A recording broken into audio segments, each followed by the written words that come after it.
As crianças que ficaram para o culto, que vão fazer os seus desenhos e as suas aplicações da mensagem, por favor, levante a mão assim, você, criança que ficou, que vai ser entregue para você uma prancheta e um lápis para você estar desenhando, amém?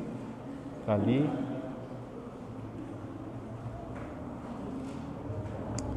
Abra sua Bíblia no Evangelho de Marcos, no capítulo de número 9. Marcos, capítulo de número 9, verso de número 2.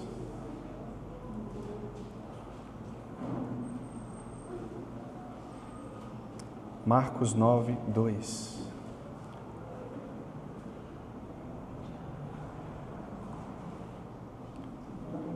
O texto diz assim: 6 dias depois, tomou Jesus consigo a Pedro, Tiago e João e levou-os a sós, à parte, a um alto monte.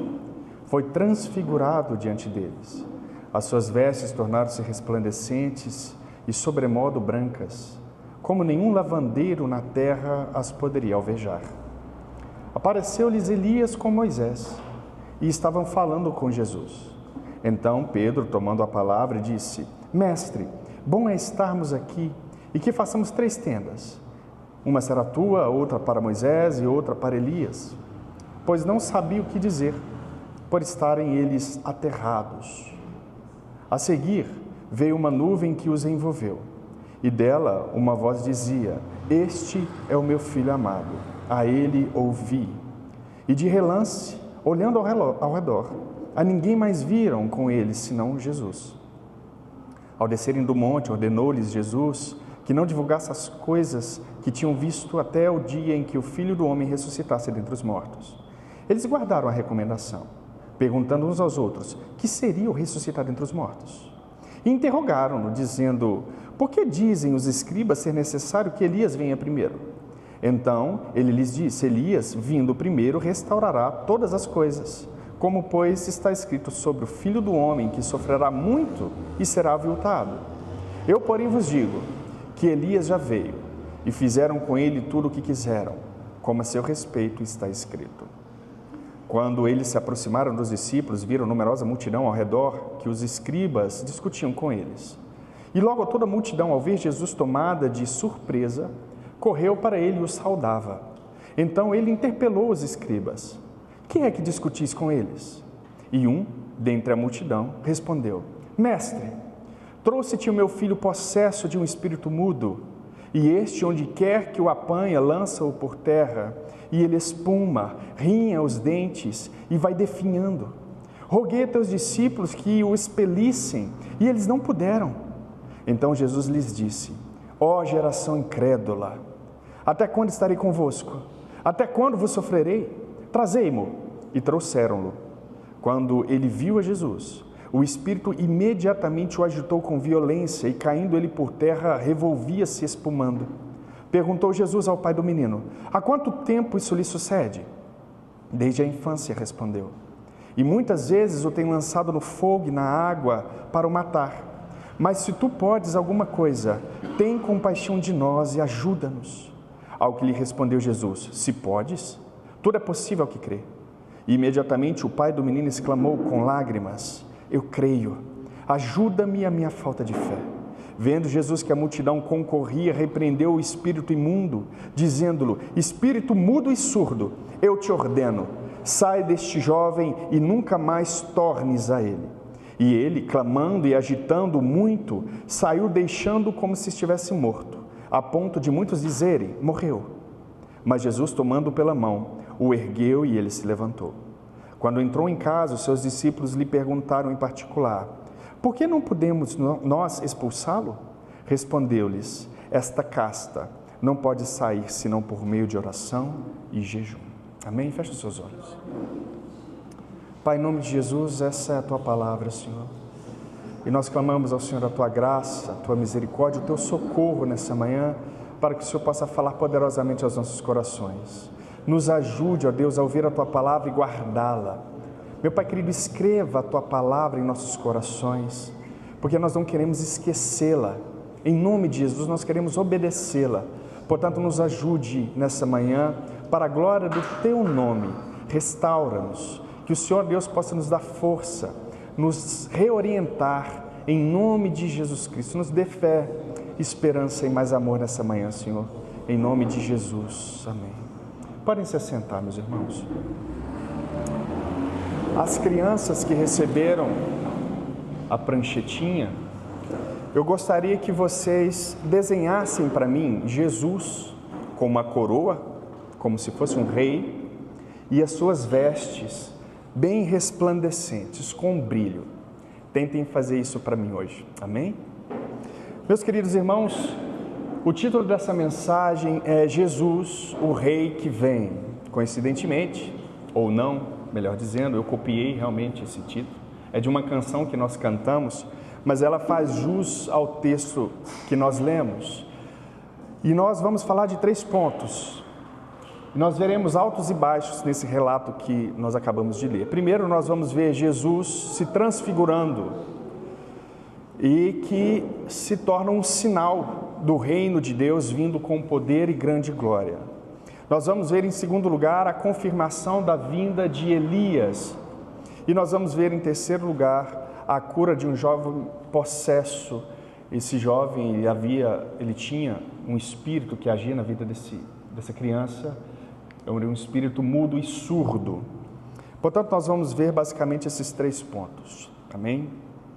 O texto no verso de número 2, ele diz: 6 dias depois, tomou Jesus consigo a Pedro, Tiago e João.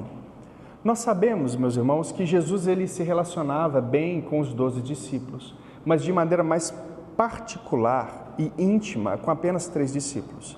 E esses são Pedro, Tiago e João. E Jesus os chama à parte e os leva para um alto monte. Ele vai dar a esses 3 discípulos uma experiência única. Por que Jesus faz isso? A gente não sabe o motivo exato disso, mas talvez para que posteriormente esses discípulos revelassem aos outros discípulos, testemunhassem aos outros discípulos esse momento de transfiguração, para que a fé desses discípulos fossem fortalecidas em algum momento. Bom, Jesus ele se transfigura diante desses 3 discípulos. E o que essa palavra no grego significa? Literalmente a palavra metamorfo, que significa mudar de forma. Realmente Jesus ele muda a sua aparência. E isso, meu querido irmão, é fantástico. Você vai se lembrar da palavra metamorfose. Você vai se lembrar também na base animal, uma lagartinha, quando ela entra no casulo, né? E quando ela sai do casulo, há uma transformação. Acontece um tipo de metamorfose também, onde que a lagarta, ela visualmente se transforma em uma borboleta, completamente diferente. É como se fosse uma outra natureza, como se fosse uma outra espécie, né? Ela então voa, ela adquire habilidades realmente muito diferentes das habilidades de uma lagarta, né? Então, Jesus ele tem a sua aparência transformada, ele muda de forma. E o texto vai dizer, e Marcos, ele faz menção a isso, que as vestes de Jesus elas se tornam resplandecentes, de uma maneira extremamente branca. Aí ele coloca um adendo aqui, ele diz, para deixar claro para os seus leitores da época, que nenhuma lavandeira, minha irmã, meu irmão, você que mexe lavando alguma coisa, você não conseguiria fazer com que uma roupa branca se tornasse mais brancas do que as vestes de Jesus. Marcos aqui está dizendo que esse Jesus que se transforma, que passa por uma metamorfose, tem as suas vestes tão brancas que não existe ninguém capaz de lavar uma roupa a ponto de ficar tão brancas como as roupas de Jesus. E o que isso significa? Significa santidade. A brancura das vestes significa santidade. Jesus é extremamente santo. As suas vestes, elas alumiavam, elas resplandeciam, o texto vai dizer. Só que como se não bastasse só essa metamorfose acontecendo com Jesus, aparece para Jesus 2 figuras conhecidíssimas na cultura judaica, que é Elias e Moisés. Essa figura também é muito importante e aqui a gente quebra com um dogma adventista, que é o dogma do sono da alma. Eles acreditam que quando você morre, você está dormindo até a volta de Jesus. E aqui nós vemos Moisés e Elias completamente lúcidos, conversando. Não, meu irmão, nós não acreditamos na doutrina do sono da alma. Você, meu querido irmão, estando em gozo ou em tormento, você estará consciente, plenamente consciente de tudo o que está acontecendo. Nós não afirmamos aqui a doutrina do sono da alma. Você morreu, você vai estar consciente, em gozo com Deus, ou consciente, atormentado no inferno. Você estará consciente. Então aparecem para ele Elias e Moisés.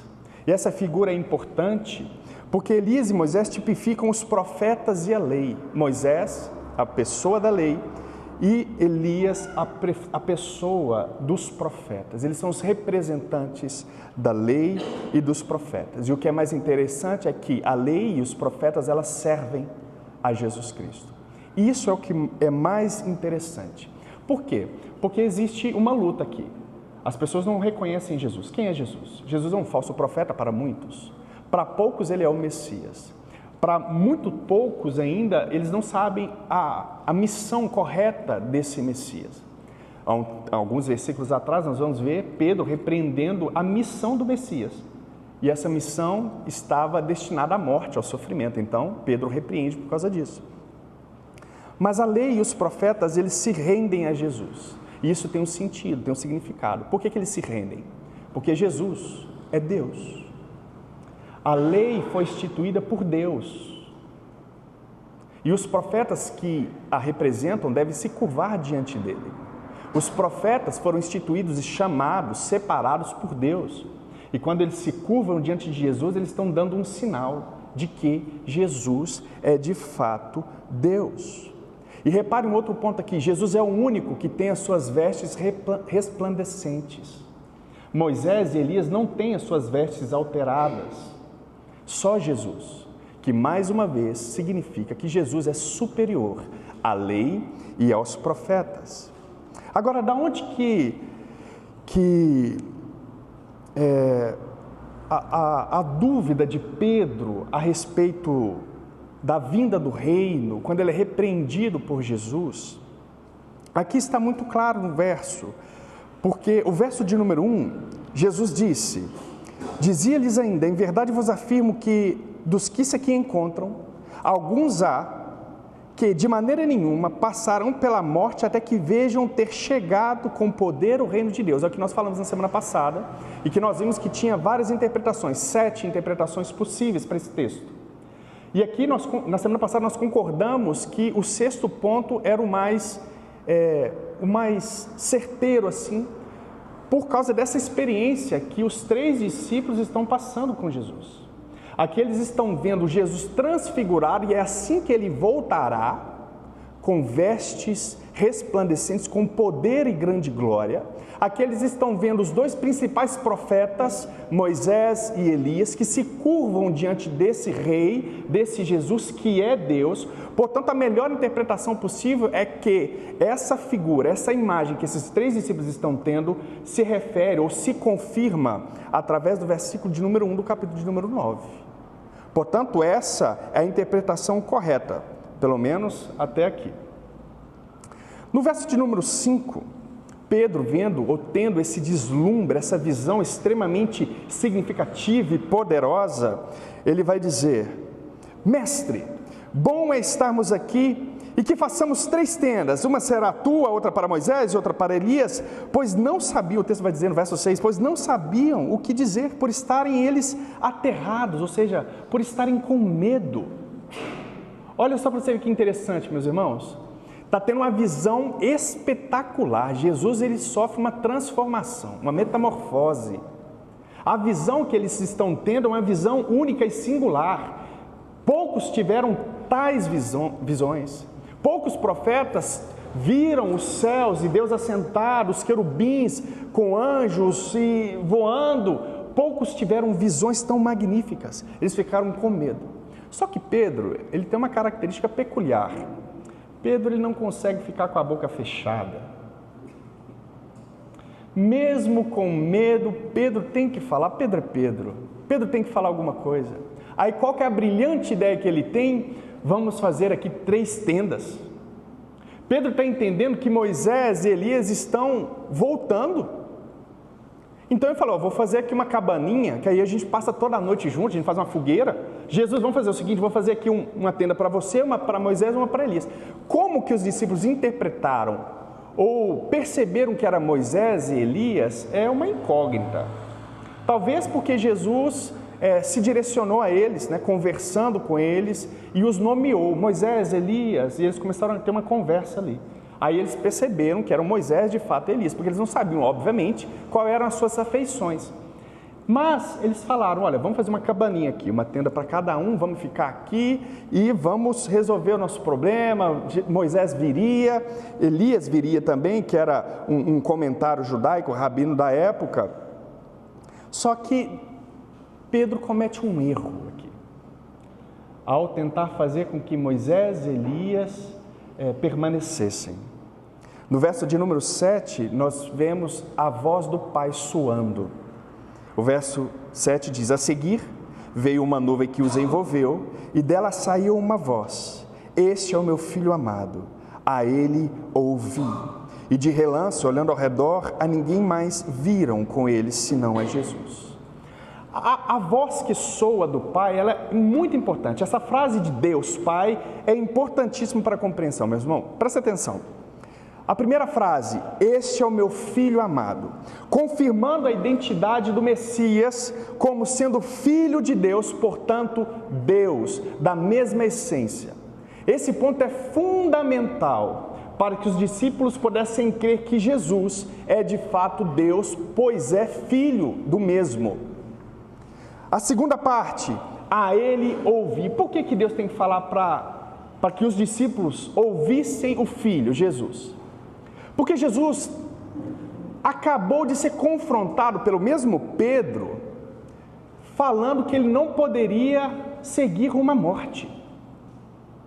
Então o Pai, ele se manifesta não só corrigindo essa ação de Pedro de fazer 3 tendas, mas também dizendo, Pedro, você tem que ouvir a Jesus, porque esse é o meu filho amado. E o que ele fala é o que vai se cumprir. Você, Pedro, tem que se dobrar ao sofrimento do Messias. Ele irá sofrer, ele irá morrer para salvar uma nação. No verso de número 8, e de relance, olhando ao redor, ninguém mais viram com ele senão Jesus. Então a gente percebe que essa visão excelente marca os seus discípulos.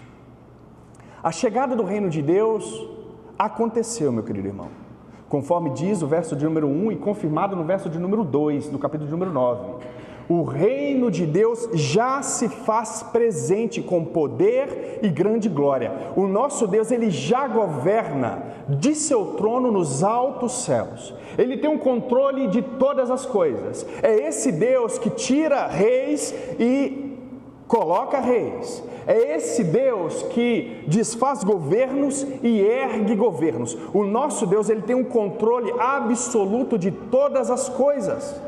Nada passa despercebido diante dos seus olhos. Mas talvez você diga, João, mas eu não tenho visto esse reino. E realmente esse reino ele não é visto a olhos nus. Aqui nós entramos num aspecto teológico do já, mas ainda não. O reino de Deus já se faz presente.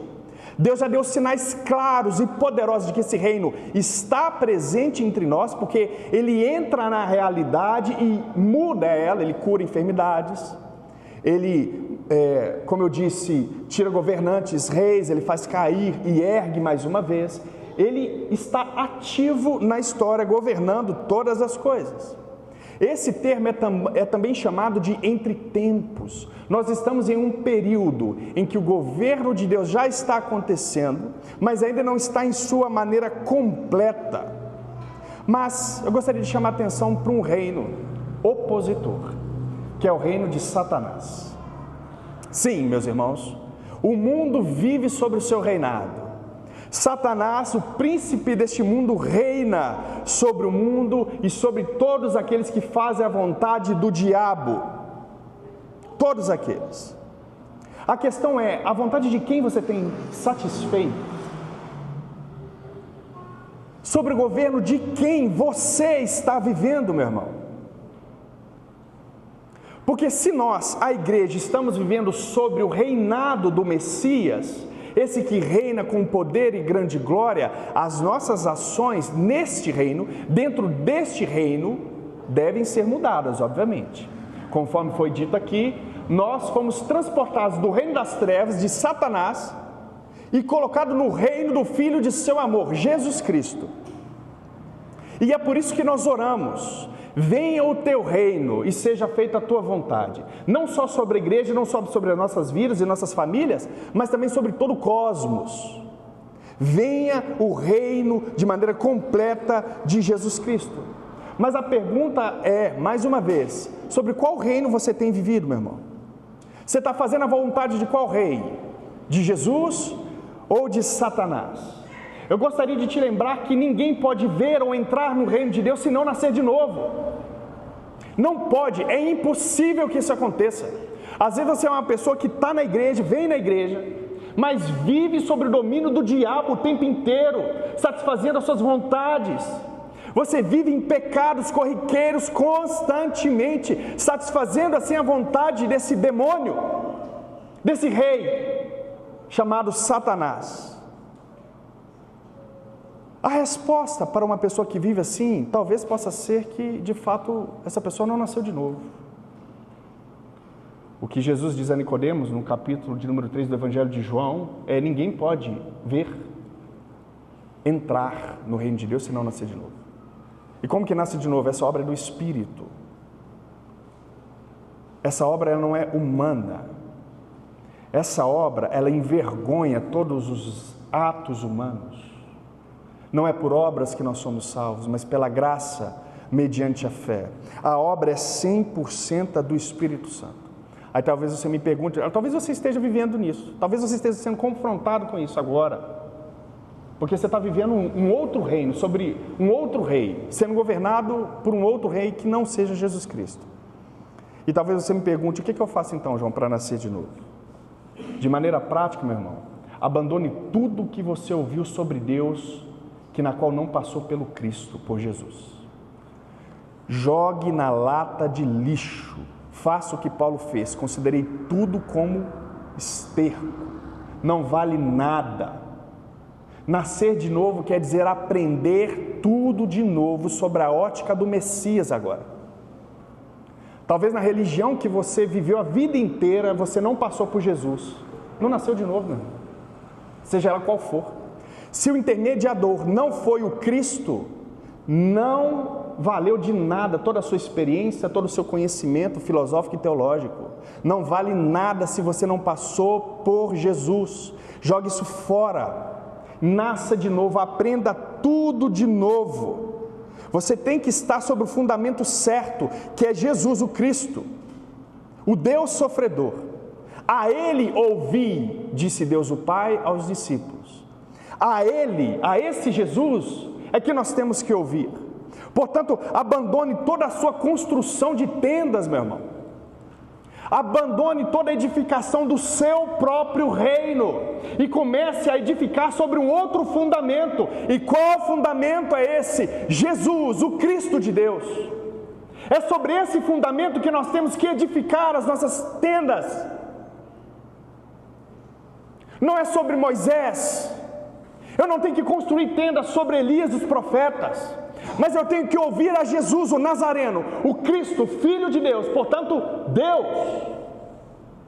Tudo que você aprendeu que não passou pelo Cristo, e o Cristo sofredor, jogue fora, meu irmão. Jogue fora, não vale absolutamente nada. Se arrependa, meu irmão. Nasça de novo, aprenda tudo de novo. Como uma criança, é o beabá de novo, sim. Aprenda tudo do zero, jogue tudo fora, porque nada disso presta, se não passou por Jesus, o único fundamento. Verso de número 9: ao descerem do monte, ordenou-lhe Jesus que não divulgassem as coisas que tinham visto, até o dia em que o Filho do Homem ressuscitasse dentre os mortos. Eles guardaram a recomendação, perguntando uns aos outros que seria o ressuscitar dentre os mortos. Interrogaram-lhe, dizendo: por que dizem os escribas ser necessário que Elias venha primeiro? Então ele lhes disse: Elias, vindo primeiro, restaurará todas as coisas. Como, pois, está escrito sobre o Filho do Homem, que sofrerá muito e será aviltado? Eu, porém, vos digo que Elias já veio, e fizeram com ele tudo o que quiseram, como a seu próprio respeito está escrito. Então perceba, a manifestação acontece, aquela imagem gloriosa, eles percebem, aquele drama é feito, então eles começam a descer do monte. Ao descer do monte, eles começaram, Jesus começa a dizer para eles não comentarem a respeito daquela visão que eles tiveram para ninguém. Por que Jesus faz isso? Talvez, meus irmãos, a gente não sabe também a fundo o porquê que isso aconteceu. Então a gente vai supor aqui, talvez essa imagem, ao ser falada de maneira imediata, poderia atrapalhar o cumprimento da missão de Jesus. Muitas outras vezes o povo queria fazer de Jesus um rei antes do tempo, queriam exaltá-lo, queriam que Jesus reinasse sobre ele antes do tempo, e Jesus, ele fugia dessas situações. Talvez aqui a gente encontre o mesmo objetivo: não conte a ninguém, porque senão vai atrapalhar a missão, porque senão eu não vou morrer. Então pode ter essas particularidades aí. A gente não sabe o motivo de maneira certeira, mas Jesus pede para que eles guardem segredo. Então eles obedecem. Então eles começam a descer do monte e os discípulos começam a discutir entre si. Porque Jesus diz: até que eu ressuscite. Então eles começam a dizer: mas por que ele está falando de ressurreição, de morte? Será que a gente interpreta isso de maneira figurada, como uma parábola, ou de maneira literal? Será que ele vai morrer mesmo, ou ele está fazendo alusão a alguma outra coisa? Só que uma outra dúvida surge também no coração desses discípulos. Qual que é a dúvida? A dúvida é: por que os mestres, então, Jesus, dizem que Elias tem que vir primeiro? A gente acabou de ver Elias e Moisés no monte. E eu queria fazer uma tendinha para eles, porque eu achei que eles iam aqui ficar com a gente e tal. E o Senhor disse que não, né? Não era para fazer tenda. Eu ouvi a voz do Pai falando para a gente escutar o Senhor. Mas por que então os escribas falam que Elias ele tem que vir primeiro? Por causa de uma profecia, meus irmãos, de Malaquias 4, 5 e 6, que diz: eis que vos enviarei o profeta Elias, antes que venha um grande e terrível dia do Senhor. Ele converterá o coração dos pais aos filhos e o coração dos filhos aos pais, para que eu não venha e fira a terra com maldição. No verso de número 12, então ele lhes disse: Elias, vindo primeiro, restaurará todas as coisas, como pois está escrito sobre o Filho do Homem. Perdão, eu pulei uma vírgula aqui. O texto diz: Elias, vindo primeiro, restaurará todas as coisas, ponto e vírgula. Aí Jesus, ele muda, ele não quer responder de maneira imediata esse questionamento. Mas o questionamento primeiro que os discípulos estavam tendo, só que só entre eles, que era a respeito da ressurreição e morte. Aí Jesus dá uma pausa aqui brusca, e ele entra numa outra profecia que diz: como, pois, está escrito sobre o Filho do Homem, que sofrerá muito e será aviltado? Porque a dúvida principal dos discípulos era essa, e era essa dúvida que precisava ser sanada. Pedro não está querendo fazer com que Jesus sofra. Não, Jesus, essas coisas não vão acontecer com você. Jesus diz: arreda para trás de mim, Satanás. E a dúvida percorre no coração deles. Mas ao questionar Jesus, eles fazem uma outra pergunta. Então Jesus responde as duas perguntas aqui. Primeiro, Jesus atesta a interpretação dos escribas. Os escribas estão certos, Elias virá primeiro. Mas como será essa vinda de Elias é que é a dúvida. Elias virá primeiro. Então Jesus, ele muda bruscamente o argumento, começa a falar a respeito do sofrimento do Messias. E esse debate é importantíssimo ainda hoje no judaísmo, a respeito do Messias sofredor. Esse debate ainda existe. Por quê? Por causa de Isaías, capítulo de número 53, que foi lido aqui. E eu gostaria que os irmãos abrissem as suas Bíblias no livro do profeta Isaías. Foi lido aqui. E eu fico feliz quando esses textos batem, quando as ministrações do louvor batem com o texto. Eu acredito que o Espírito traz uma concordância para o culto. E eu fico maravilhado de ver isso. Glória a Deus por isso. Eu vou fazer a leitura de todo o capítulo 53, porque diz respeito ao Messias sofredor. Isaías, capítulo de número 53, verso de número 1, o texto diz assim: quem creu em nossa pregação? E a quem foi revelado o braço do Senhor? Porque foi subindo como renovo perante ele, como raiz de uma terra seca, não tinha aparência nem formosura. Olhando-lo, mas nenhuma beleza havia que nos agradasse. Era desprezado e o mais rejeitado entre os homens, homem de dores, e que sabe o que é padecer. E como um de quem os homens escondem o rosto, era desprezado, e dele não fizemos caso.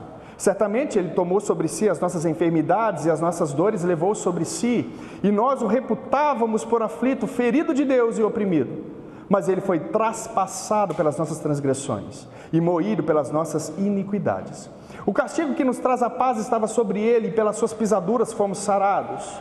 Todos nós andávamos desgarrados como ovelhas, cada um se desviava pelo caminho, mas o Senhor fez cair sobre ele a iniquidade de todos nós. Ele foi oprimido e humilhado, mas não abriu a boca. Como cordeiro foi levado ao matadouro, e como ovelha muda perante seus tosqueadores. Ele não abriu a boca.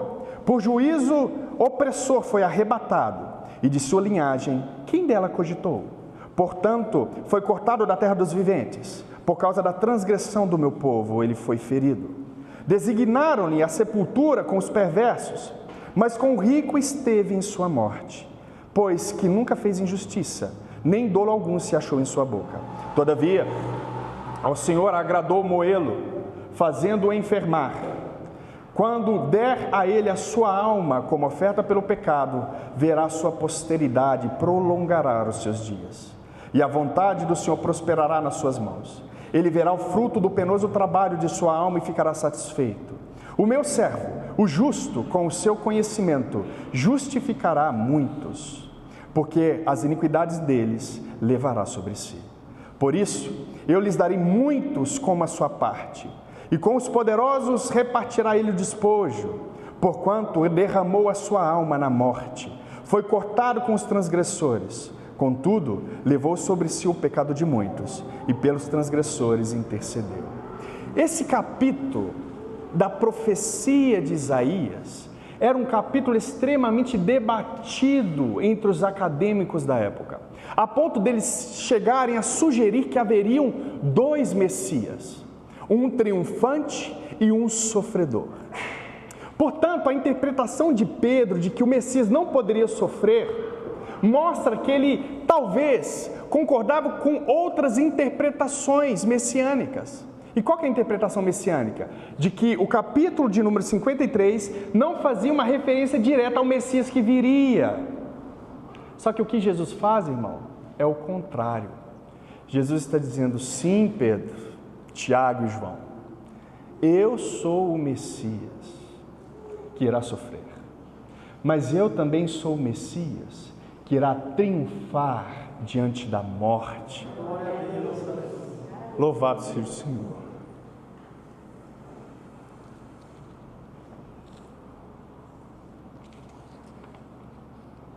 O nosso Deus, ele triunfa. Ele é aquele que todos desprezam, né? Ele é o rei que é desprezado. Ele é o rei que você despreza.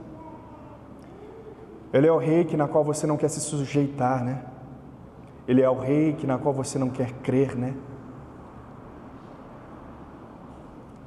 Ele é o rei glorioso.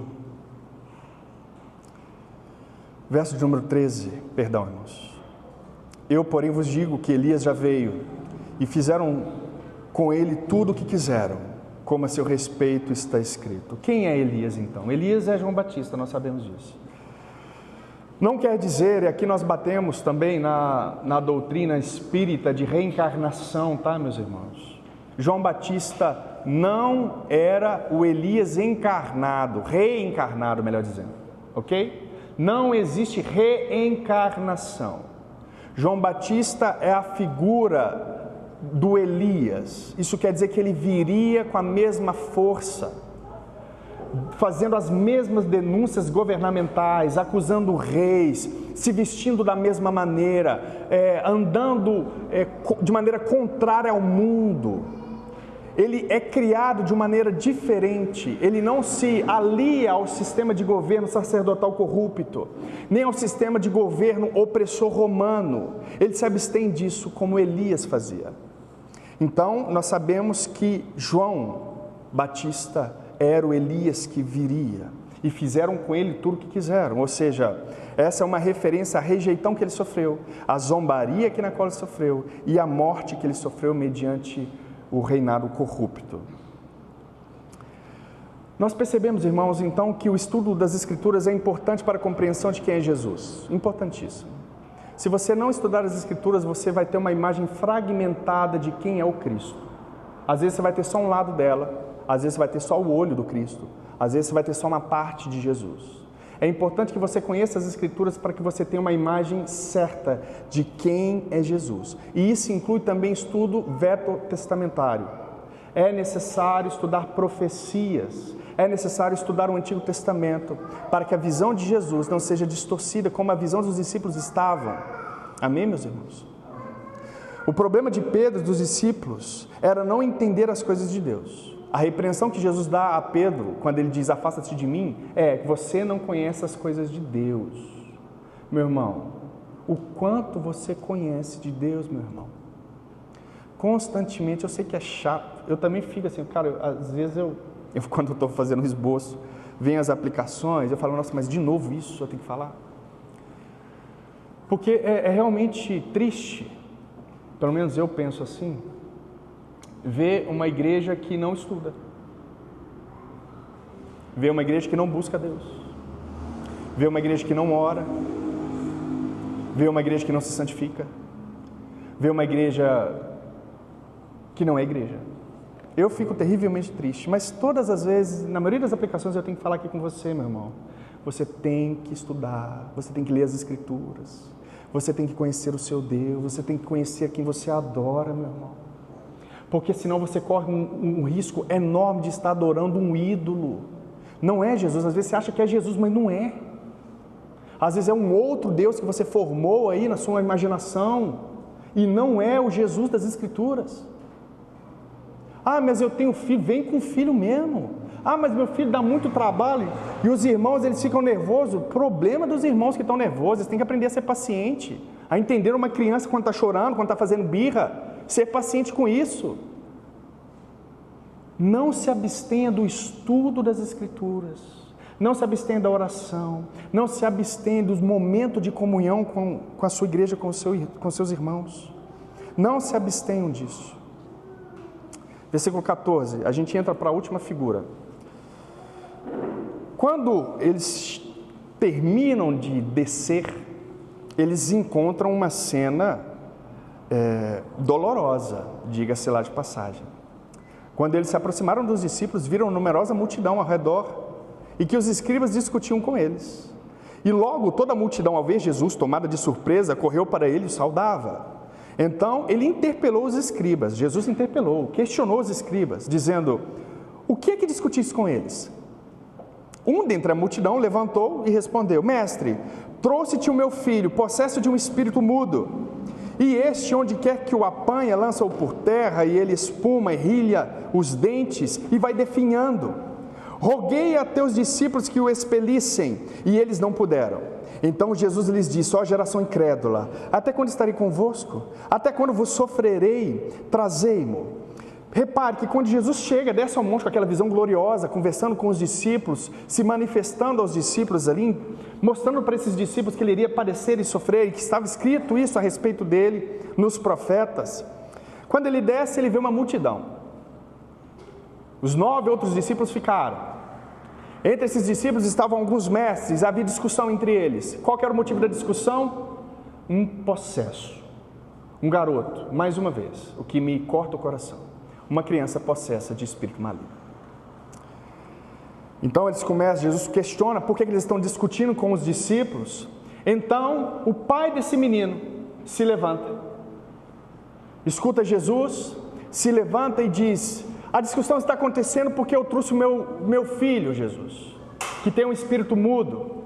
E esse espírito, quando toma, ele molda o meu filho, ele o apanha e o lança por terra com agressividade, ele espuma pela boca, ele rilha os dentes, ele serrilha os dentes.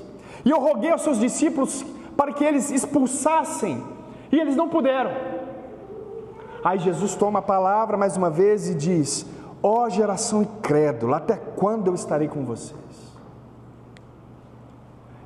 Isso demonstra irritabilidade da parte do nosso Deus. Perceba, esse pai se levanta para falar com Jesus, porque os discípulos de Jesus, que deveriam ter autoridade para expulsar esse demônio, não conseguem expulsar. Então Jesus, de maneira irritada, diz: ó geração incrédula, sem fé, ó geração que não crê no seu Deus. Aí Jesus diz: até quando eu estarei com vocês?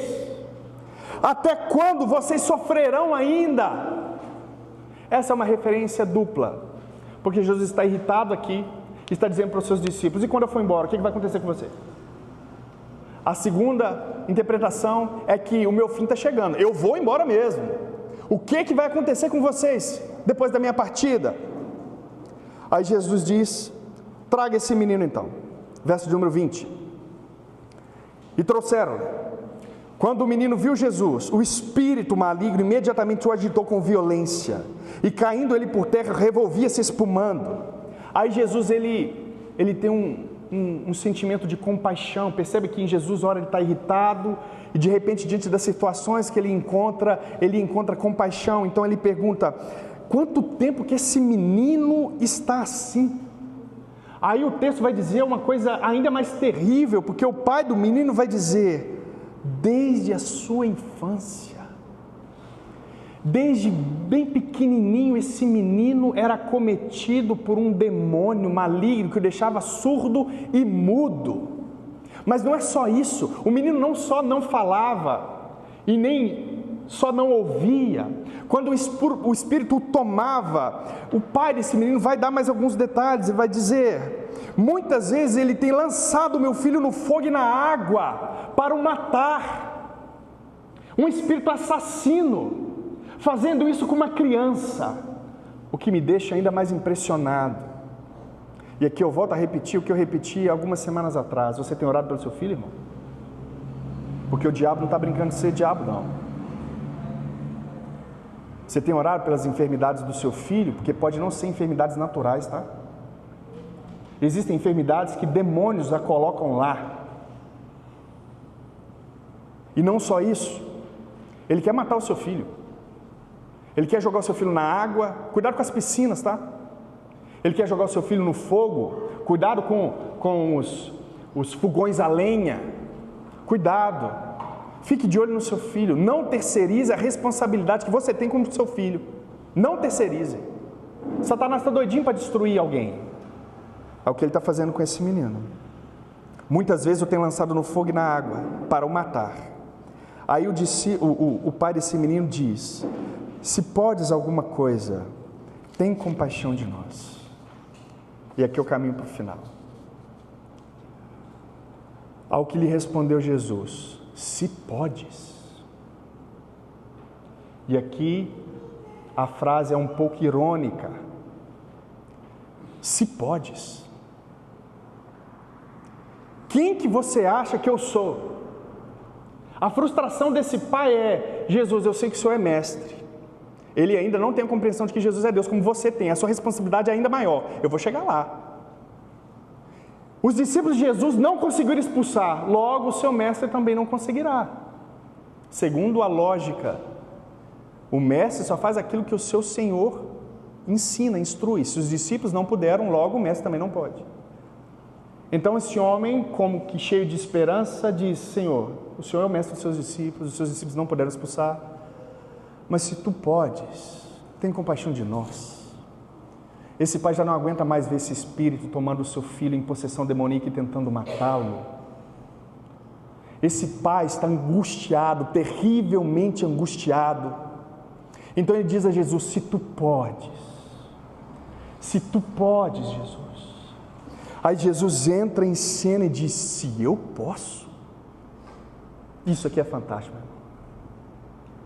Tudo é possível àquele que crê. Se eu posso, eu sou Deus, eu posso todas as coisas. E aqui o trecho, tudo podes ao que crê, não é só uma referência à fé de quem crê em Jesus, mas em Jesus, aquele que crê. Jesus crê, Jesus é Deus, por isso Ele o pode. E aqueles que depositam sua fé e esperança nele, têm o seu cuidado.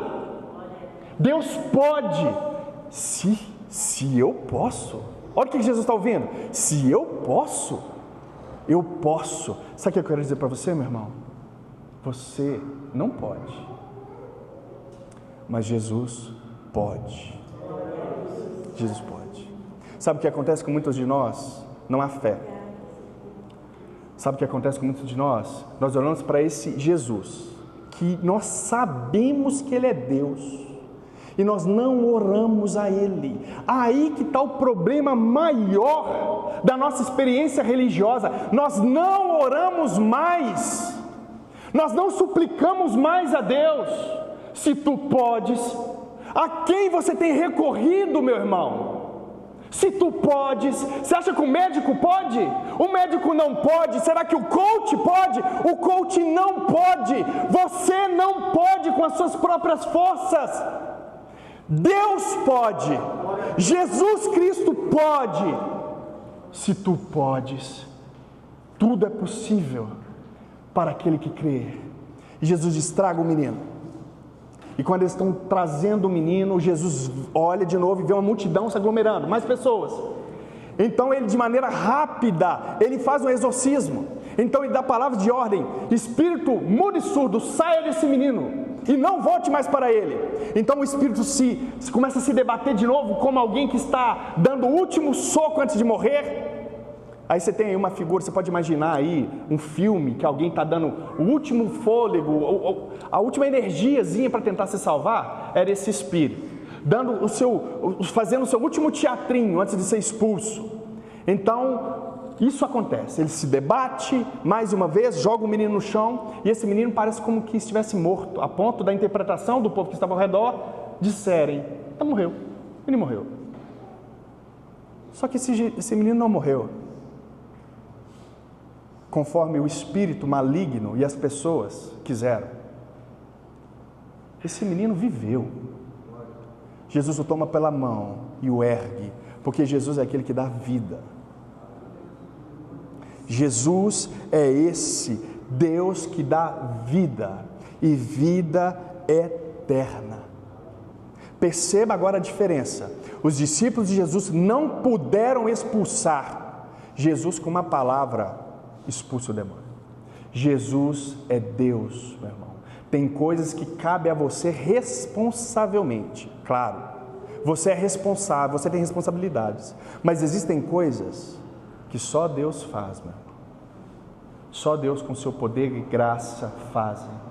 Então Jesus expulsa aquele demônio de maneira rápida, a multidão está se aglomerando, então ele sai. O texto volta com Jesus dentro de uma casa e seus discípulos, os 9, dizendo para Jesus: por que nós não podemos expulsar esse demônio? Aí Jesus vai dizer no finalzinho, versículo 29, porque essa casta, o que é uma casta? Casta é um tipo, é uma raça. Essa casta de demônios, aí a gente entra num ponto que eu não gosto, é muito obscuro. Mais uma vez, essa parte de demônios, demonologia, não gosto. Mas nos parece que existem certos tipos de demônios que não saem por qualquer motivo, não sai com a afirmação, a exclamação do nome de Jesus, ou sai em nome de Jesus. Tem demônio que não sai. E Jesus nos parece confirmar isso aqui. Existem castas de demônios que só saem com oração e jejum. Em outras palavras, tem que ter uma vida extremamente consagrada.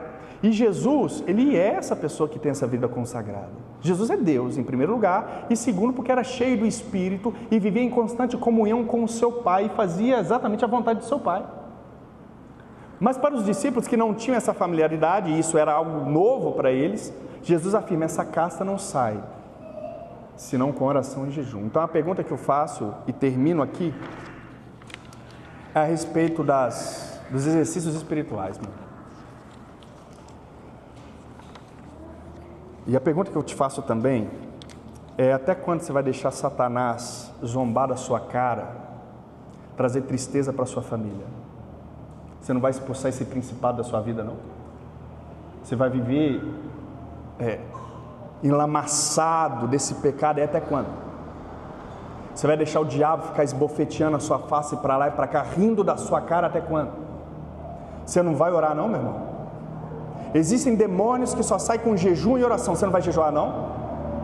Você não vai mudar de vida mesmo, não? Os exercícios espirituais estão aí. Jesus testifica dizendo: essa casta de demônio aqui só sai com jejum e oração. Você não vai jejuar, não? Você não vai orar, não, meu irmão? Vai continuar sendo maltratado pelo diabo? Vai continuar sofrendo as influências dele para a morte? Vai continuar assim, meu irmão? Não continue assim, meu irmão. Faça do jejum e a oração um hábito na sua vida. Semanalmente, tira um dia na sua vida e fala: esse dia aqui eu vou jejuar de tal hora até tal hora, até eu morrer. Faça disso um hábito. Você não trabalha de maneira habitual? Você não escova o dente? Tá, tem gente que não escova, mas deveria escovar. Você não escova o dente todo na manhã antes de trabalhar? Ore, meu irmão. Jejue, tira um dia na semana para você, transforme isso num hábito. Pare de perder para o diabo, meu irmão. Pare de sofrer nas mãos de Satanás. Expulse esse principado da sua casa. Expulse essa potestade da sua casa. Viva uma vida cheia de exercícios. Aí você vai na academia. É ruim demais ir na academia, eu também vou. Tem dia que eu chego na academia. Eu gosto da academia porque na academia é um momento que eu tenho para... Eu fico o tempo inteiro refletindo as Escrituras, pensando em aplicações, em possíveis interpretações do texto. Eu vou para a academia, enquanto eu estou fazendo a supina, eu estou pensando, versículo 1, Jesus diz isso. Eu sou assim. Mas eu odeio ir para a academia. Eu acho que isso tem coisa de bobo, você vai ficar puxando peso. Eu não sou animal. Quem puxa peso é vaca, boi. Mas eu vou lá. Eu sei que existem outros benefícios, né? Mas não é uma coisa que eu gosto de fazer, não gosto de fazer, não. Mas, meu irmão, você vai lá, você sofre, olha só para você sofre puxando ferro, puxando peso. Se os exercícios espirituais são um sofrimento para você também, iguale isso no mínimo, irmão. Sofra deixando de comer, fazendo jejum, sofra orando. Se para você a oração é um peso, sofra orando, porque você sofre para fazer outras coisas. Sofra também para isso, então. Morra fazendo essas coisas. Amém, meus irmãos? Fique de pé. Eu sei que o texto de hoje não foi um texto lá muito agradável ao ouvido de alguns, mas é a verdade. Você tem que mudar. Você não pode deixar Satanás agir assim na sua vida. Você tem que mudar. Não seja enganado pelo mundo, não seja enganado pelo príncipe deste mundo. Mas saiba que Jesus, Ele é o Rei, e viva sobre esse reino, viva sobre esse reino do Filho do seu amor, Jesus, o Cristo. Feche os seus olhos. Pai, em nome de Jesus, nós queremos viver sobre o Teu governo e viver uma vida prática mediante a Tua lei. Nós queremos amar o Senhor acima de todas as coisas e quem está do nosso lado como a nós mesmos. Nós queremos amar as pessoas como o Senhor nos amou, se entregando por nós. Nos ajude, ó Deus, a viver sobre este reino. Nos ajude, ó Deus, a conhecer o Senhor cada vez mais, porque o Senhor é bom. Nós queremos a Tua justiça, nós queremos o Teu reinado, porque o Senhor não é como os juízes corruptos deste mundo. O Senhor não é como os presidentes e reis corruptos, mas o Senhor é extremamente justo. O Senhor não toma por inocente aquele que é culpado. O Senhor é justo, embora seja misericordioso, longânimo, compassivo, gracioso. Nós queremos viver sobre o Teu reinado, Senhor, nos ajude em nome de Jesus. E incline nosso coração aos exercícios espirituais, ó Deus. Incline os nossos corações à devoção, ao jejum, à oração, a momentos de solitude, à leitura da Tua palavra, em nome de Jesus. Nos incline o nosso coração a estarmos, ó Deus, em comunhão uns com os outros, para a glória do Teu santo e bondoso nome. Pai, em nome de Jesus, Expulsa, ó Deus, todo o principado e potestade, toda obra de Satanás, ó Deus, que nos atinge de alguma maneira, toda seta inflamada, todo dardo inflamado, em nome de Jesus, nós repreendemos no poder que há no Teu nome, porque Tu podes.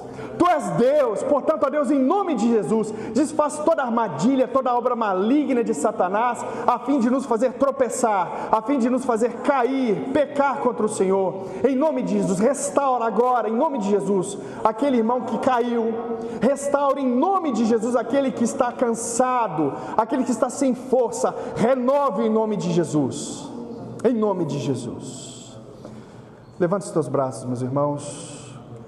Que a graça de nosso Senhor Jesus Cristo, que o amor de nosso Deus o Pai e as doces consolações do Espírito sejam com cada um de vos. Que Deus os abençoe. Vão em paz, para a glória do nome do Senhor.